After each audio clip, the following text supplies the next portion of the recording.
Mesdames et messieurs, merci de nous rejoindre à ce bulletin d'information que nous ouvrons tout de suite par cette information. La nation reconnaissante a rendu ce mardi 7 décembre ses derniers hommages à l'endroit de l'un de ses cadres, la personne de Justin Lekunju Iti Osetumba, cofondateur du Parti congolais du travail, plusieurs fois ministre et ancien député. Cet adieu de la République s'est déroulé en présence du couple présidentiel, les membres du gouvernement et les présidents des institutions constitutionnelles. Peu avant, sa famille politique lui a rendu également un hommage digne de son rang.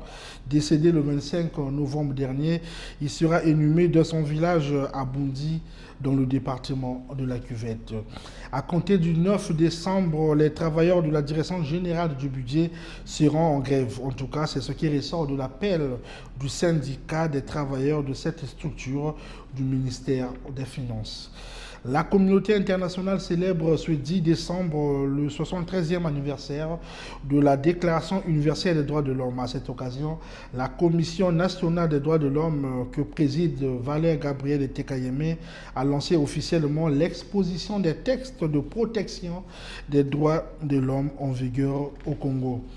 Et puis Vital Kamere est remis en liberté provisoire. C'est la décision de la Cour de cassation de la RDC de ce 6 décembre. L'ancien directeur de cabinet du président Félix Tshisekedi avait été condamné en appel à 13 ans de prison pour des faits de corruption.